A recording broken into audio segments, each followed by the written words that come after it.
Does consciousness die with the body, and is meaning doomed like the universe?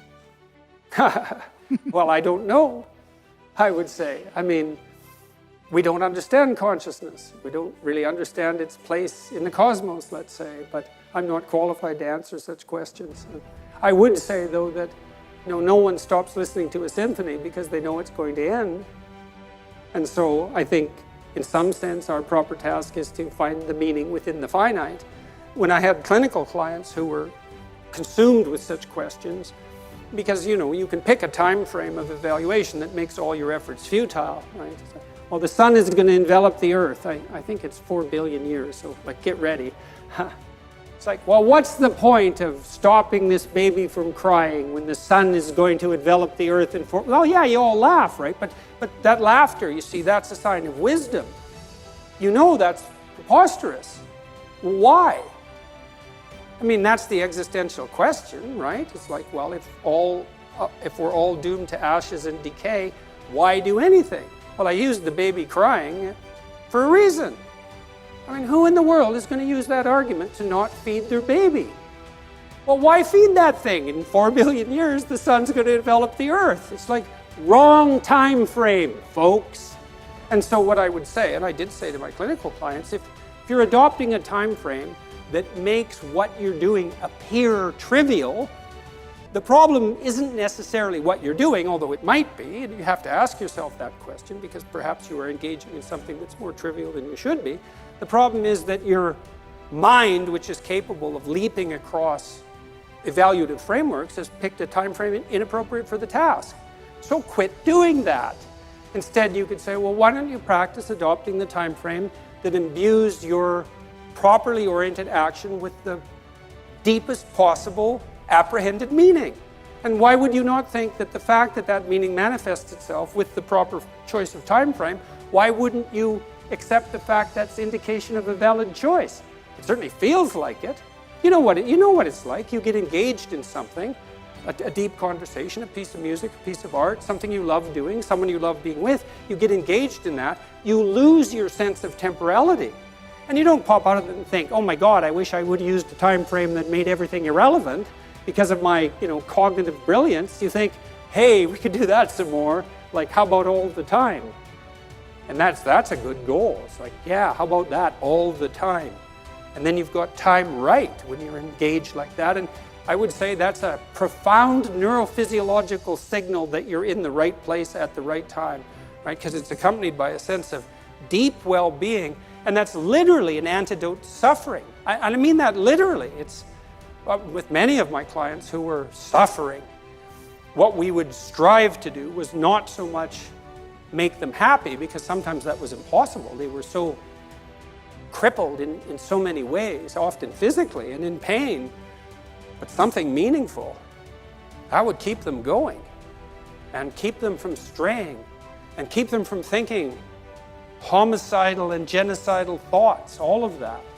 And meaning, that's the antidote to suffering. And the question is, well, how's that best to be found? Well, that's an empirical question. You have to look in your own life and see where meaning glimmers and then pursue that. Right? That's what Harry Potter is doing, by the way, when he's chasing the snitch. Just thought I'd let you know.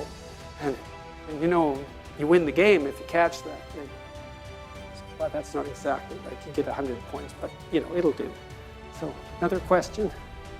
How about you? Hi, thank you very much for the lecture. You talked a lot about meaning, both from perception and in music and art. What do you mean by meaning? What is meaning, and where is its source? Meaning is implication for action or for reorganization of the perceptual frames that frame action. So there. Is and is that the sole aim of what you find in art and music? Yes, in complex ways. I mean, in music, you find this demand that the music lays upon you to orient yourself in relationship to this harmonious interplay of patterns. And you might say, well, why is that meaningful? Well, that's a good question.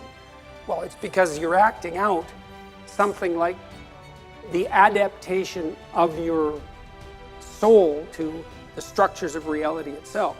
Now, it's done very abstractly because the patterns of music are not precisely the actual patterns of the world, right? They're abstractions, but it's play and representation, and it's art. And so you're acting out the process of optimal adaptation at a very high level. When you think what people are doing, imagine a Viennese waltz, so you have this unbelievably well-trained orchestra. They're all emitting patterns like mad, and they're playing while they're doing that, putting little twists on the patterns so that they're a little novel, a little interesting, even if you've heard the music many times. You have the conductor who's keeping all these specialized subsections operating in harmony, and then you have the couples dancing, and they're trained to do that, but they're cutting the rug, in the same way. They have their moves, and they're trying to impress each other, and there's a mating aspect of that, and they're all doing that harmoniously, and it's a complete vision of a ordered society, right from the subatomic realm, let's say, all the way up to the cosmic realm. That's all taking place in the dance. And people don't know that, but, well, they do know it too, and they know it in that they're acting it out. And there isn't anything, in some sense, that you know more deeply or believe more deeply than that which you act out. And you're not smart enough to understand the full totality of your actions. I mean, we're not transparent to ourselves. We act out all sorts of things that are stunningly brilliant without realizing it. And it takes, in some sense, it takes often untold centuries for us to figure out what we were doing and why. And so that happens to you, in your own life when you have a flash of insight into your own behavior. That's why I was doing that. It's like, well, you were doing it, why didn't you know? Well, you're complicated. You're really complicated, and certainly not transparent to yourself. And so I have a paper called 3 Types of Meaning. You could look that up if you wanted a more technical answer, but the music answer by example is a good one. And I think people can really relate to it because, the only person you ever hear who says, well, I don't really like music is like, no, that's just a posture, You like music, you just want to be, kind of interestingly different and controversial. And it's really something, right? And it's also interesting that music has this non-propositional structure that's completely opaque to rational argumentation.